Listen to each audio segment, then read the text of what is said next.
Baik saudaraku, kita akan pakai waktu yang ada. Kita akan sama-sama merenungkan firman sore ini. Adapun tema firman Tuhan adalah sudah selesai. Ya, waktu Tuhan Yesus mati di kayu salib, Dia menyerahkan rohnya kepada Bapaknya dan Dia berkata sudah selesai. Ya, it is finished, bahasa Inggris bilang. Bahasa Greek Yunani, teks asli Perjanjian Baru bukan tetelestai, sudah selesai, sudah tuntas. Ya, sudah tuntas. Artinya Tuhan Yesus menunjukkan kesetiaan sampai langkah yang terakhir. Ya, bukan tengah jalan terus, wah saya menyerah. Tidak, tapi Dia tunjukkan kesetiaan sampai langkah yang terakhir. Puji Tuhan, itulah puncak kemenangan, saudara. Puji Tuhan. Nanti kita akan baca beberapa ayat.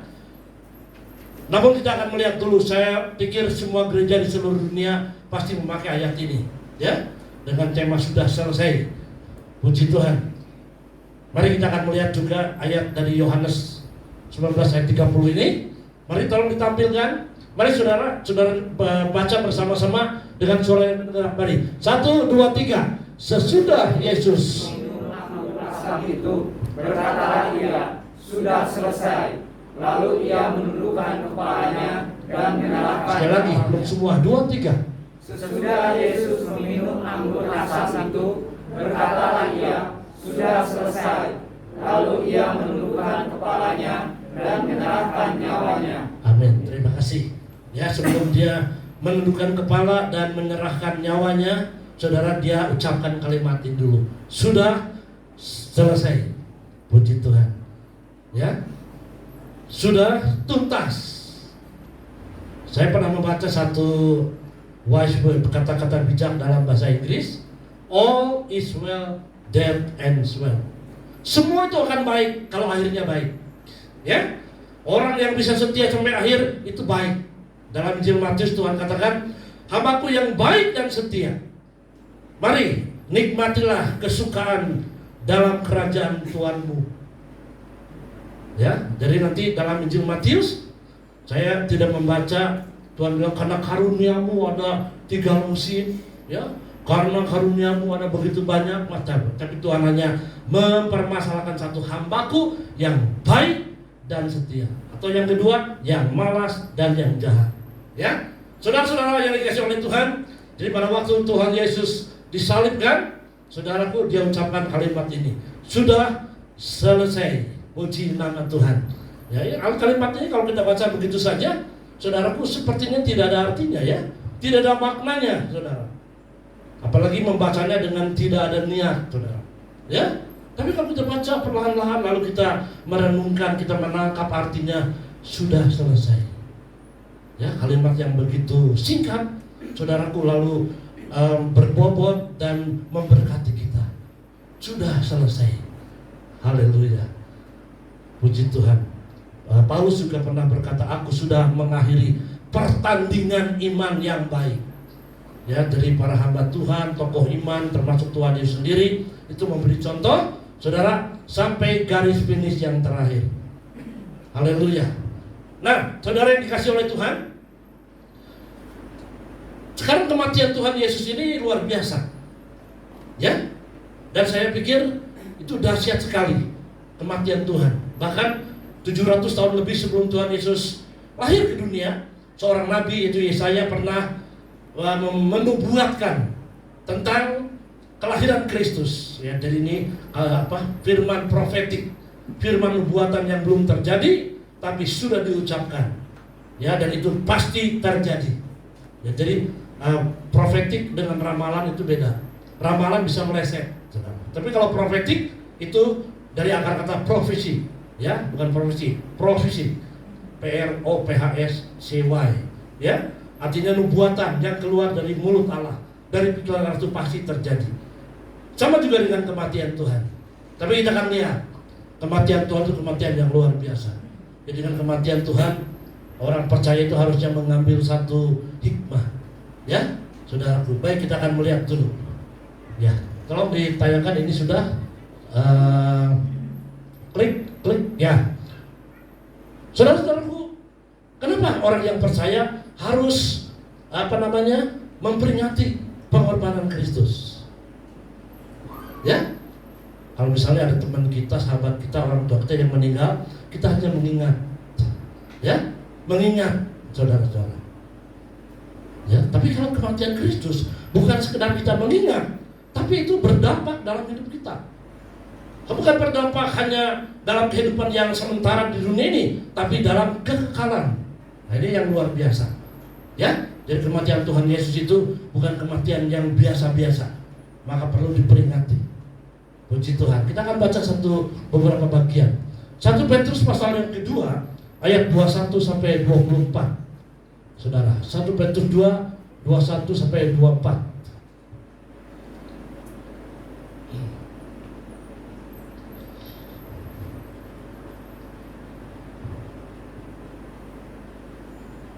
Dalam bagian firman Tuhan dikatakan bahwa waktu Tuhan Yesus disalib, sudah di dalam tubuhnya dia menanggung segala dosa kita. Ya, dia memikul segala dosa kita. Puji nama Tuhan. Sebab untuk itulah kamu dipanggil. Puji nama Tuhan. Sore ini yang memanggil saudara bukan saya, Pak Nathanael. Saya hanya alatnya Tuhan. Saya hanya corongnya Tuhan. Saya hanya kepanjangan tangan Tuhan. Tapi yang memanggil saudara adalah Tuhan. Ya, saudaraku. Jadi kita harus mengerti ini. Kalau kita punya paradigma yang benar, saudaraku, iman kita akan benar. Tapi kalau paradigma kita meleset, saudaraku, iman kita akan salah terus. Ya. Sebab untuk itulah kamu dipanggil, karena Kristus pun telah menderita untuk kamu dan telah meninggalkan teladan. Kenapa kematian Tuhan Yesus harus diperingati? Ya. Sebab kematian itu meninggalkan satu teladan, satu contoh, saudara, yang harus kita tiru. Di antaranya dia berkata, sudah selesai. Jadi kalau saudara belum selesai, Tuhan panggil, ya, kita belum selesai waktunya Tuhan panggil, saudaraku, mari kita tetap setia dalam panggilan Tuhan. Ya, jangan belum dipanggil terus sudah apa, saudara? Sudah tidak setia. Belum dipanggil Tuhan, sudah apa, saudara? Tidak berkomitmen lagi. Ya, dikatakan meninggalkan teladan bagimu, supaya kamu mengikuti jejaknya. Haleluya. Jadi dengan ibadah sore hari ini, saudaraku, bukan sekedar kita mengingat, oh 2000 tahun lebih Tuhan Yesus sudah disalib, kasihan dia, penderitaannya hebat, luar biasa, sampai dia mati. Begitu, tapi tidak berdampak dalam hidup kita. Buat apa? Ya? Saudara, buat apa? Kita akan teruskan, saudara. Kita harus mengikuti jejaknya, jejak Tuhan. Haleluya, puji nama Tuhan. Ya, mari ayat yang ke-22. Kita lihat, ia tidak berbuat dosa dan tipu tidak ada di dalam mulutnya. Jadi Yesus mati bukan karena kesalahan dia. Lain dengan para penyamun yang di sebelah kanan dan kiri salib Tuhan. Saudara, mereka memang pantas menerima ganjaran. Sebab pada waktu tentara Romawi bertahta atau pemerintah, saat itu, saudara, orang yang mati di salib itu adalah orang yang paling atau sangat terkutuk. Ya, saudara-saudara. Itulah sebabnya, saudara-saudaraku, Tuhan Yesus ditaruh di situ. Padahal untuk kita baca, dia adalah tanpa dosa, without sin, innocent. Dia tidak bercela, saudara-saudara. Lahirnya saja dari Roh Kudus, tidak ada intervensi manusia. Ya, saudara-saudara yang dikasih oleh Tuhan, tidak ada tipu daya di dalam mulutnya. Tadi dikatakan supaya kamu mengikuti jejaknya. Kita, ya, sering kita menyanyi satu pujian, ku kagum engkau Tuhan. Jangan hanya kagum, saudara. Ya, mungkin waktu menyanyi lagu itu sampai kita nangis, ya, mata nangis, hidung ikut nangis. Kagum engkau, bukan, jangan hanya kagum, tapi ikuti jejaknya, kata ayat ini. Buat apa kita kagum? Kita nyanyi, saudara, ya, tapi ditekankan dalam ayat ini, kalau kita kagum, ikuti jejaknya. Puji nama Tuhan. Saudara-saudaraku, luar biasa. Kematian Tuhan Yesus itu sesuatu yang harus kita renungkan dan memberkati kita. Sampai di atas kayu salib, saudara. Ya, kematian yang dahsyat, yang luar biasa. Saudaraku, dia masih memberkati. Di atas salib penderitaan yang amat sangat, saudara, di sana dia masih memberkati. Dia katakan, Bapa, ampuni mereka, mereka tidak tahu apa yang mereka berbuat. Jadi dari salib masih memberkati, saudara. Luar biasa. Ya, puji Tuhan. Jadi dia memang tidak berdosa, lain dengan penyamun di kiri dan kanan. Penyamun yang sebelah berkata, Dengan arogan dia berkata, kalau engkau anak Allah, turunkan dirimu dan aku juga, maka aku percaya kepadamu. Ya, dan untuk ini, untuk orang arogan seperti ini Tuhan tidak memberikan respon. Ya, Tuhan tidak jawab satu kalimat pun. Dia katakan, kalau engkau anak Allah, turunkan dirimu dan aku juga, aku akan percaya. Ya, tapi yang sebelahnya berkata, Tuhan, kalau engkau hari ini dalam kerajaanmu, ingatlah kehendakku. Dan Tuhan untuk orang ini memberi respon, hari ini aku dan kamu dalam Firdaus. Ya, itu cocok dengan firman Tuhan katakan, marilah kepadaku kamu yang lelah dan berbeban berat, aku memberi kelegaan. Mari kepadaku kamu yang lelah dan berbeban berat. Orang yang merasa gagah, yang merasa tidak perlu Tuhan, yang merasa tidak butuh Tuhan, tidak perlu datang sama Tuhan. Saudara. Dan yang merasa lelah, berbeban berat, membutuhkan Tuhan, mari ke Tuhan. Dan imbalannya, aku memberikan kelegaan kepadamu. Ya, dan kepada si penyamun yang satu berkata, hari ini aku dan kamu dalam Firdaus. Ya, ayat ini jadi kalau di STT teologi itu jadi apa? Jadi panjang. Kenapa Tuhan tidak bilang hari ini aku dan kamu di dalam surga? Saudara, kita tidak apa-apa itu. Ya, beberapa pelajaran berkata Firdaus itu adalah ruang tunggu, waiting room. Kalau saudara berobat ke dokter, sebelum check up, konsultasi dengan dokter, ada ruang tunggunya. Firdaus juga lebih kurang seperti itu. Ya, konon katanya menurut pelajaran saya baca, surga sekarang masih kosong. Gak tahu, saya belum pernah ke sana. Menurut pelajaran yang saya baca sampai sekarang surga masih kosong. Ya, saudaraku, pengen bukti ke sana dulu. Ya, saudara-saudara dikasih. Tapi Firdaus konon katanya adalah tempat di mana arwah orang yang sudah terima Yesus itu akan dikumpulkan di sana. Ya, dan nanti setelah pembagian pahala, ya, di hadapan tahta Allah yang putih, the great white throne, pahala dibagikan sesuai kesetiaan, maka akan dimasukkan ke surga. Sama juga dengan ruang tunggu saudara-saudaraku yang lain, hadis dan sebagainya. Itu orang yang menolak Tuhan dikumpulkan di sana. Sengsaranya sudah seperti neraka. Kalau Firdaus nyamannya sudah seperti surga, walaupun belum surga katanya. Ya, dan begitu itu kemudian yang di sebelah sini akan dilemparkan ke the lake of fire, danau api. Ya, saudara-saudaraku, itu nanti saja. Yang penting adalah Tuhan menghargai orang yang membutuhkan Tuhan. Ya, saudara yang dikasih oleh Tuhan, dia tidak berdosa. Teruskan ayat yang ke-23. Ketika ia dicaci maki, ia tidak membalas dengan mencaci maki. Ketika ia menderita, ia tidak mengancam, tapi ia menyerahkan kepada Dia yang menghakimi dengan adil. Tadi saya katakan di atas salib, dari mulutnya masih meluncur perkataan berkat. Ampunilah mereka Tuhan, sebab mereka tidak tahu apa yang mereka perbuat. Saudara-saudara yang dikasih oleh Tuhan, teruskan ayat yang ke-24. Ya, ia sendiri telah memikul, ini yang menjadi penekanan saya. Ia sendiri telah memikul dosa kita di dalam tubuhnya, di kayu salib. Jadi kematian Kristus adalah, saudaraku, untuk memikul dosa kita. Ya, seorang pendeta dari Cina berkata, watch ini, saudara berkata, waktu Yesus disalib, kita juga ikut disalib, manusia lama kita. Ya, waktu dia disalib, manusia lama kita ikut disalib. Lalu Paulus katakan, sekarang kita bukan jadi hamba dosa dalam surat Roma, tapi kamu adalah hamba kebenaran. Ya, saudara yang dikasih oleh Tuhan, di dalam tubuhnya di kayu salib supaya kita, nah ini saudara, yang telah mati terhadap dosa. Jadi pada waktu Yesus disalib, sebetulnya manusia lama kita juga ikut disalib. Itu tulisan Watchman yang saya baca. Ya, yang telah mati terhadap dosa, sekarang hidup untuk kebenaran.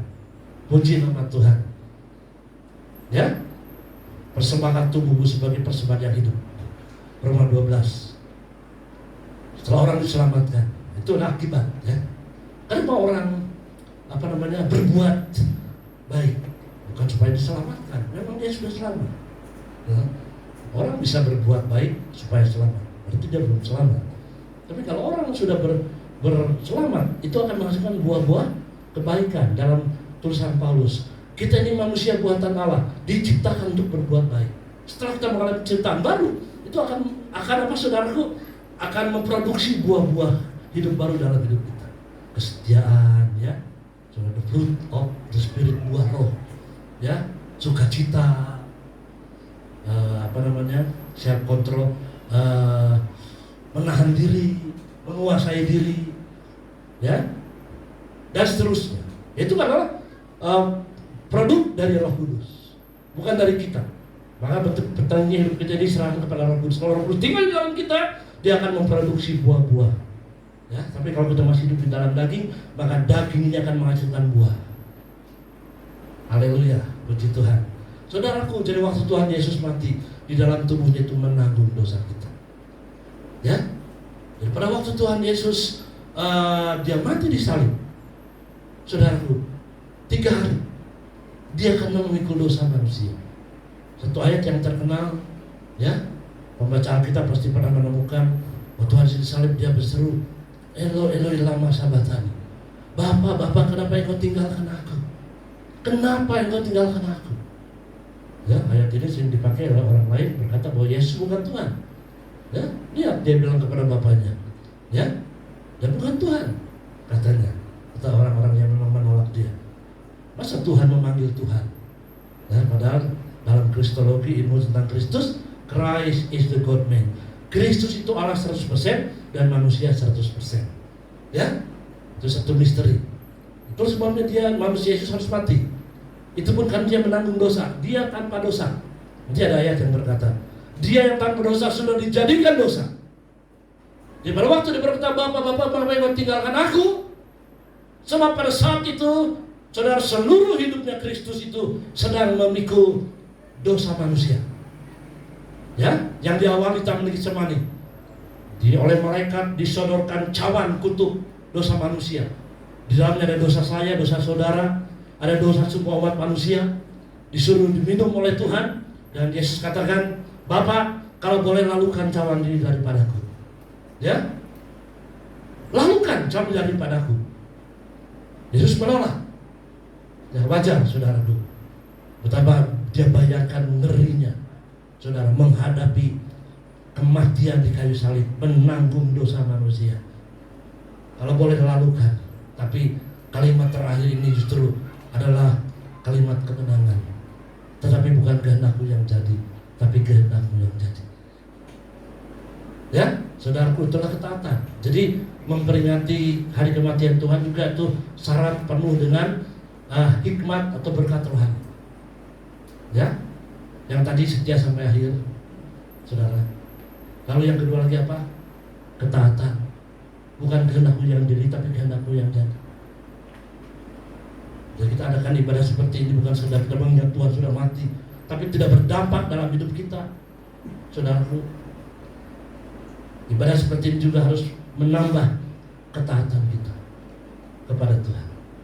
Ya, menambah kesetiaan kita. Kalau kita belum dipanggil oleh Tuhan, garis finish, jangan menyerah dengan 1001 macam alasan. Ya, saudara-saudara yang dikasih dan diberkati oleh Tuhan. Pada waktu Yesus mati di salib, dia dimatikan karena dia memikul dosa manusia. Kalau saya dan saudara, kita harus mati semua. Dari konglomerat sampai orang melarat, semua harus mati. Karena di dalam tubuh kita mengalir darah Adam dan Hawa. Genetiknya Adam dan Hawa nenek moyang kita mengalir. Ya, dan kita harus mati. Tapi Kristus tidak. He is the Son of God. Dia putra Allah. He was born of the Holy Spirit. Dia lahir dari Roh Kudus. Saudara-saudara. Tapi kenapa dia harus mati? Memikul dosa manusia. Ya, pada waktu dia mati, saudaraku, ya, tadi dikatakan lalu menyerahkan nyawanya. Setelah dia berkata, tetelestai, sudah selesai, dia mati. Itu penghuni neraka, saudara. Semua bersorak-sorai. Woi, Yesus sudah mati. Oh, Yesus sudah mati. Itu seluruh penghuni neraka berpesta pora. Yesus sudah mati. Oi, ya, para saudara, kerajaan maut itu berseru, Yesus sudah mati. Tapi ada suara berkata, Yesus hanya mati 3 hari. Seperti yang dia ucapkan, anak manusia akan dianiaya, tapi pada hari yang ketiga dia akan bangkit. Kenapa?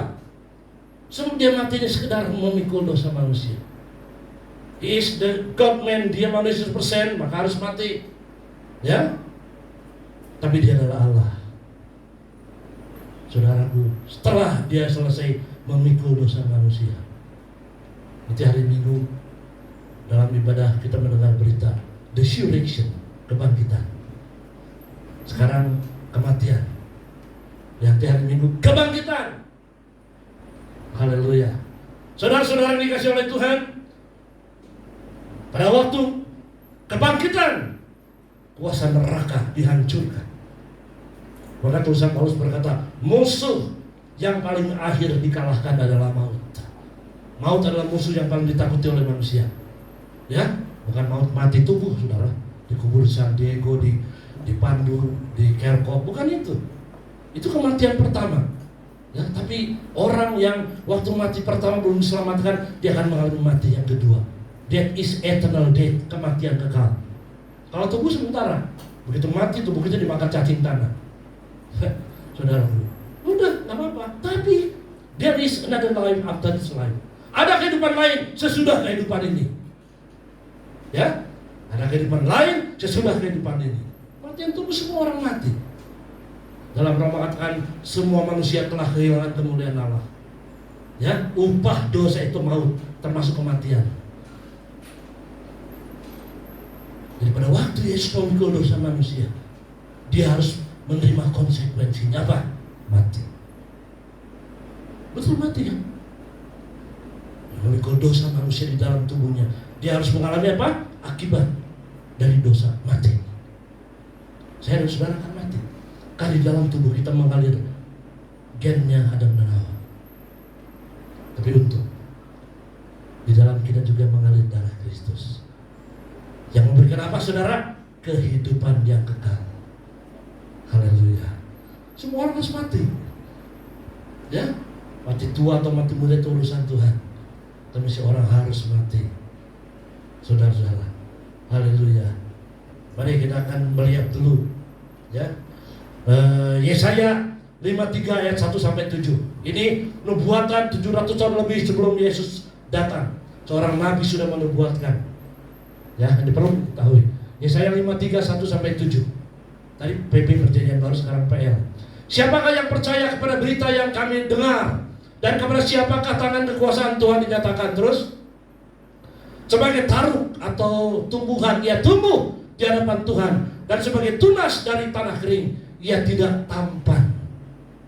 Ya, jadi saudara yang pernah lihat foto-foto di gambar, kalau Tuhan Yesus pergi kemana-mana, itu di kepalanya seperti ada lingkaran cahaya bulan. Nggak ada itu. Itu rekayasa pembuat foto. Tuhan pergi kemana seperti cahaya matahari, cahaya bulan yang mengelilingi kepalanya. Nggak ada, saudara. Dia tidak tampan. Ya, sama seperti kita.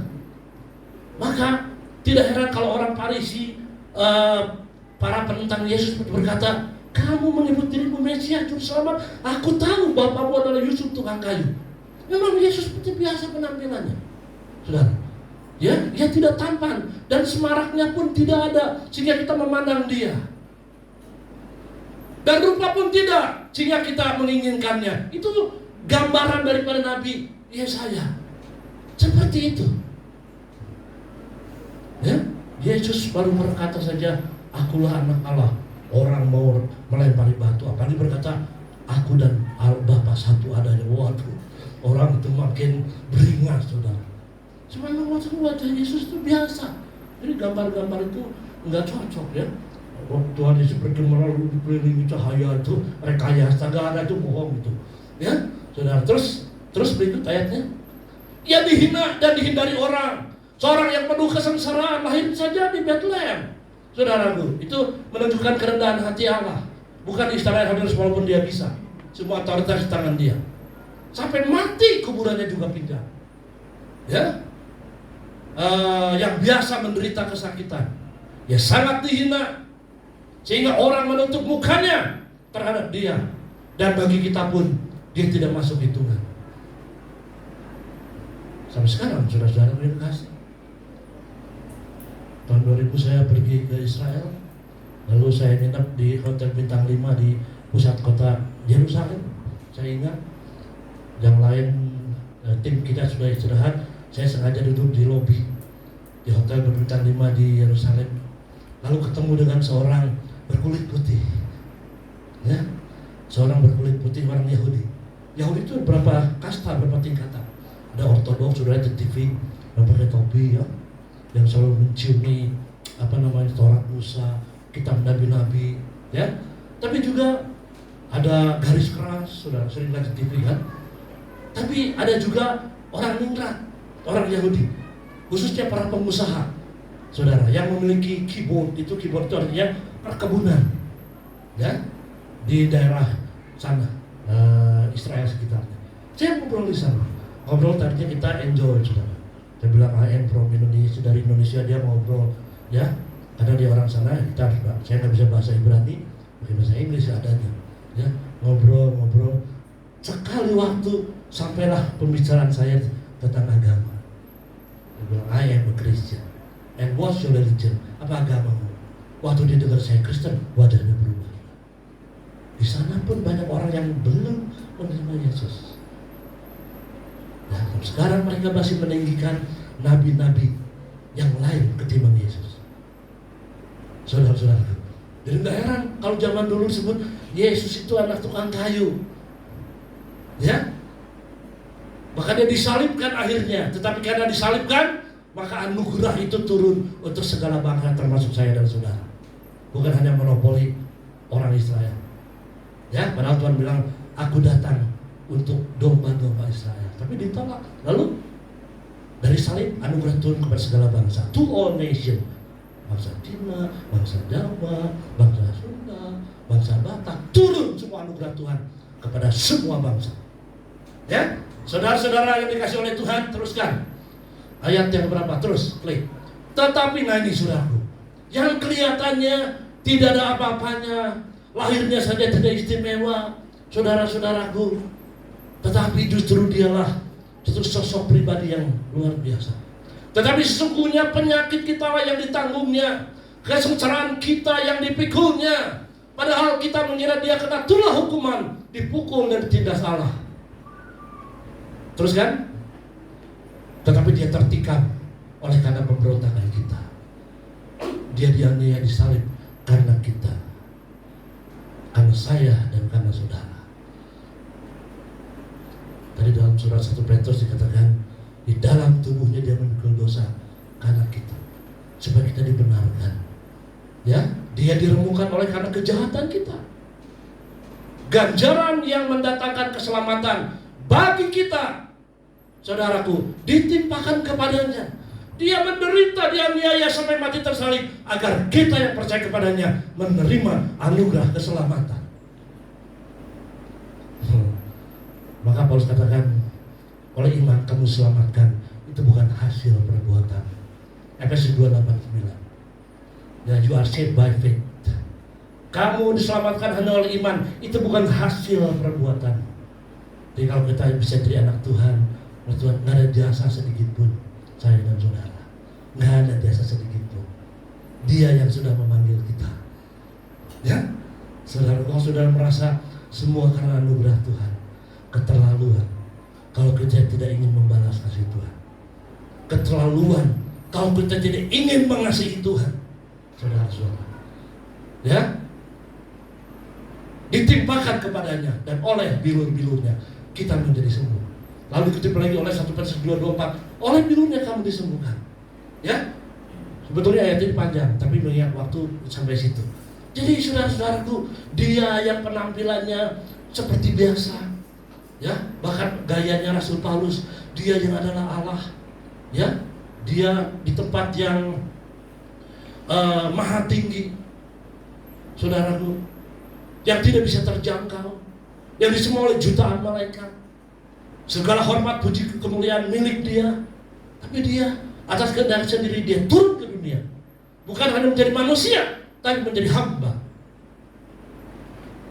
Orang mengerti kasih Tuhan seperti itu, saya percaya dari hatinya akan keluar, saudaraku, kasih Tuhan. Seperti Daud berkata, Tuhan, apa yang harus aku berbuat untuk membalas segala kebaikanmu kepadaku. Ya, mengingat waktu kita lihat saja perbandingan. Siapa dia? Who is God? Siapa Tuhan? Filipi 2 ayat 6 sampai 11. Kita harus mengerti walaupun tidak semua, ya. Filipi 2 ayat 6 sampai 11. Mungkin saudara pernah baca ini, tapi saya mengulas sehubungan dengan inkarnasi Allah menjadi manusia. Kenosis bahasa Yunani, dia mengosongkan dirinya. Yang walaupun dalam rupa Allah, dia rupa Allah. Imago Dei, the image of God. Ya, dia rupa Allah. Saudaraku, tidak menganggap kesetaraan, kesederajatan dengan Allah itu sebagai milik yang harus dipertahankan. Dia bisa, dia Allah. Ya, jadi waktu dia turun ke dunia bukan karena dibujuk oleh penghulu malaikat. Tuhan, udah aja Tuhan turun, enggak. Atas kehendaknya sendiri, atas kemauan sendiri, dia turun ke dunia. Sebab Tuhan tahu tidak ada yang bisa menyelamatkan manusia kecuali yang Tuhan sendiri. Teruskan. Supaya mengerti, melainkan telah mengosongkan dirinya.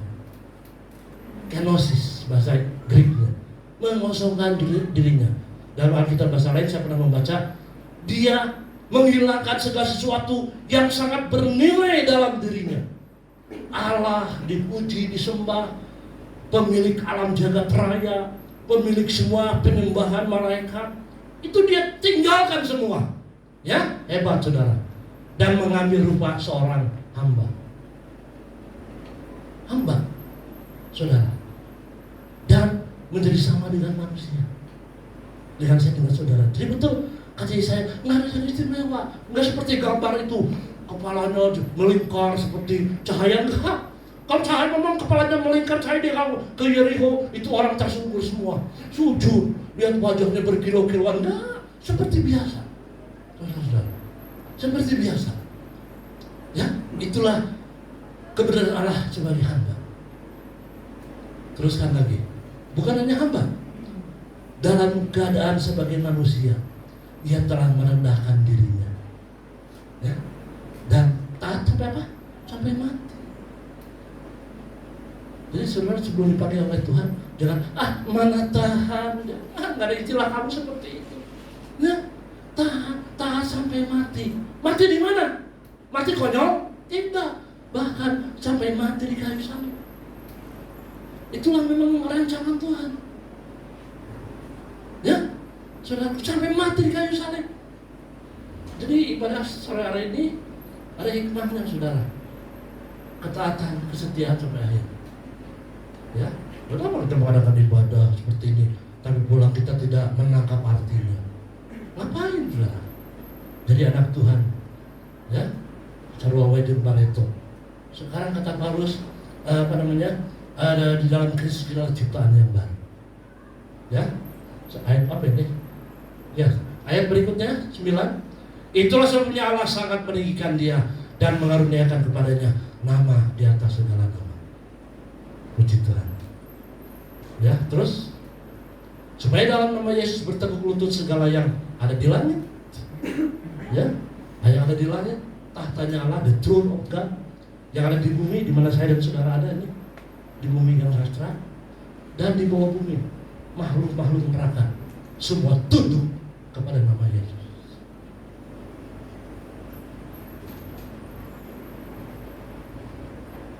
Kemarin saya belum lama mengunjungi yang meninggal. Satu saudaranya cerita, Om, waktu saya melihat dia meninggal dalam roh, ini cerita Tuhan saksinya, saya menjerit. Padahal yang meninggalnya sudah nggak ada komunikasi kan, sudah nggak ada. Tapi karena bersaudara, saya menjerit. Kenapa menjerit? Itu saudara saya. Saya jelas-jelas katanya melihat seperti televisi, ada dua jalan, yang lebar sama yang sempit. Tapi biasanya naluri manusia itu senang pilih jalan yang lebar. Itu saudara saya mau pilih jalan itu. Dilihat dalam alam roh, saya berteriak, jangan ke situ, ke kanan katanya. Padahal kanan itu jalannya sempit. Lalu saya bilang, gimana artinya? Dia mendengar suara saya dan dia ambil jalan yang sempit. Saudaraku, tapi saya punya keyakinan kalau dari sini kita sudah terbiasa mengenal siapa Kristus, Sampai sana pun kita tidak akan pernah salah pilih. Haleluya. Yang di langit, penghuni malaikat, ya, saudara-saudara yang ada di bumi, saya dan saudara manusia, dan yang penguasa di bawah bumi, roh-roh jahat tunduk kepada nama Yesus. Sekarang menjelang akhir. Jadi kalau ada Tuhan yang tidak tersentuh hatinya waktu mengingat korban Yesus, hatinya tetap sepertinya korban Yesus itu naon yang saya mah, saudaraku, dia harus bertobat. Kematian Yesus sangat berarti dalam hidup kita. Kita lihat sebelum kita masuk perjamuan, Markus 15:33-34. Markus 15:33-34. Markus 15. Pada jam 12, kegelapan meliputi seluruh daerah itu dan berlangsung sampai jam 3 jam. Pada waktu anak Allah yang tidak berdosa memikul dosa manusia, alam ini 3 jam gelap gulita, kata kesaksian Alkitab. Gelap gulita. Saya nggak bisa bayangkan gelap seperti apa. Saudara, karena sesosok manusia yang tidak berdosa digantung antara langit dan bumi di atas sebuah salib. Ya saudara, 3 jam. Apa artinya? Alam saja yang diciptakan olehnya berduka. Waktu sang pencipta memikul dosa manusia berlumuran, maka di atas salib dia berkata, Bapa, kenapa engkau tinggalkan aku? Yang tadinya begitu akrab dengan sang Bapa, sekarang ditinggalkan karena waktu Bapa melihat putranya itu, saudara, dari ujung kepala sampai ujung kaki belepotan dosa manusia, berlumuran dosa manusia. Ya, yang Allah adalah kudus, saudaraku, yang tidak bisa berkompromi melihat Kristus berlumuran dosa. Saudaraku, jangan Tuhan Yesus sendiri, kenapa engkau tinggalkan aku? Lalu dalam banyak ayat dia katakan, aku dan Bapa satu adanya. Apa yang aku lihat Bapa kerjakan, aku kerjakan. Tapi sekarang dia sendirian. Betapa dahsyatnya kuasa dosa. Tapi Yesus pikul untuk saya dan untuk saudara. Kalau alam ini bisa berduka cita karena dia, saudara-saudara, menderita. Banyak orang Kristen kurang memberi apresiasi terhadap kematian Tuhan. Banyak orang Kristen menganggap sepi kematian Tuhan. Nanaona eta mah sejarah itu. Kematian Tuhan masih berdampak untuk saya dan untuk saudara. Saudara-saudara. Dan anugerah kasih karunia masih berlaku kepada semua orang yang mau datang kepadanya. Pada waktu Yesus mati, ini hanya bonus saja. 3 hari dia mati. Jadi perdebatan di antara para teolog. Waktu Yesus mati, Yesus dalam roh mengunjungi penjara-penjara. Rohnya mengunjungi penjara-penjara. Penjara apa? Orang-orang perjanjian lama di penjara. Karena Yesus jalan keselamatan itu belum datang ke dunia. Mereka dalam penjara. Tapi saya baca sebuah artikel, waktu Yesus mengunjungi penjara-penjara, arwah-arwah orang perjanjian lama yang belum Kristus datang, di sana dia memproklamirkan, akulah Mesias juru selamat. Ya, perkenalan dalam roh dia menginjil. Ya, akulah Mesias. Saudara-saudara, keselamatan dari Tuhan itu karena anugerahnya, karena kemurahannya yang berikan kepada kita. Dia katakan sudah selesai. Ya, sudah selesai. Tapi tugas saudara belum selesai. Tugas saya belum selesai. Jangan pengen cepat-cepat selesai, saudara. Selesaikan dengan kesetiaan sampai langkah yang terakhir. Sampai Tuhan berkata, hambaku yang baik dan setia masuk dalam kesenangan Tuhan. Ya, saudara yang dikasih oleh Tuhan, mari jadikan momen kematian Tuhan ini menjadi berkat untuk kita. Setia sampai akhir, taat kepada Bapa. Tuhan memberkati kita sekalian. Kita berdiri bersama-sama. Tolong perjamuan suci dia di bawah sini ketinggalan bunga. Siapa yang belum terima perjamuan kudus, saudara boleh ambil dengan iman. Ada orang pernah berkata kepada saya, Pak Pendeta, kalau saya belum dibaptis boleh makan perjamuan kudus? Tidak. Beberapa gereja melarang tidak boleh. Ya, beberapa gereja melarang tidak boleh. Karena orang yang dibaptis itu orang yang percaya. Tapi untuk saya, yang penting saudara percaya Yesus mati buat saudara. Tapi kalau ada kesempatan saudara dibaptis, saudara dibaptis. Ini firman Tuhan. Ya, tapi dengan iman pada sore hari ini. Saudara-saudara, kita pegang roti ini dengan iman. Kita datang kepada Tuhan, Dia telah mati untuk kita. Kita nyanyikan satu lagu yang tadi, bukan dengan barang yang fana. Darah Yesus adalah darah yang kudus. Bukan dengan barang fana, Kau membayar dosaku.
Dia katakan sudah selesai.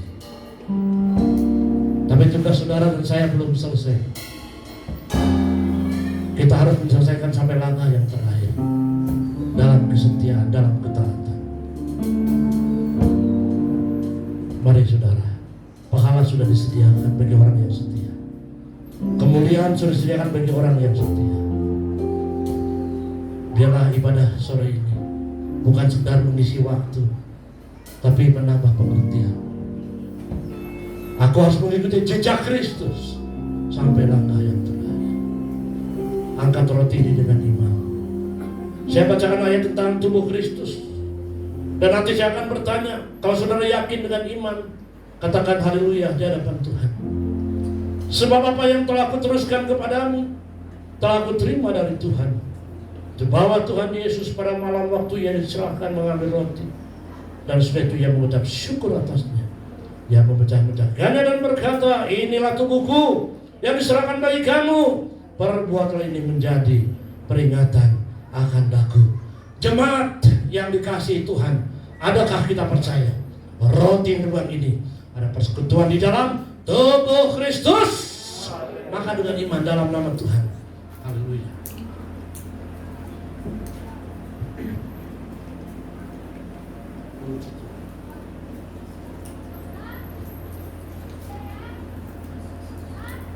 Siapkan anggur ini dengan iman di hadapan Tuhan. Seluruh darah dalam tubuh Kristus mati, habis. Seluruh darah air juga habis. Darah berbicara penebusan, air berbicara pengudusan. Keselamatan yang sempurna disiapkan bagi setiap orang yang percaya. Mari angkat anggur dengan iman. Jangan bacakan tentang darah Kristus. Dan nanti saya tanya, kalau Anda yakin, katakan haleluya di hadapan Tuhan. Demikian juga ia mengambil cawan, sudah makan, lalu berkata, cawan inilah perjanjian baru yang dibesarkan oleh darahku. Perbuatan ini setiap kali kamu minumnya, jadi peringatan akan daku. Jemaat yang dikasihi Tuhan, adakah kita percaya anggur ini ada persekutuan di dalam darah Kristus? Minum dengan iman dalam nama Tuhan. Mari kita angkat tangan kanan kita, nyanyikan haleluya, haleluya 12 kali. Haleluya, haleluya, haleluya, haleluya.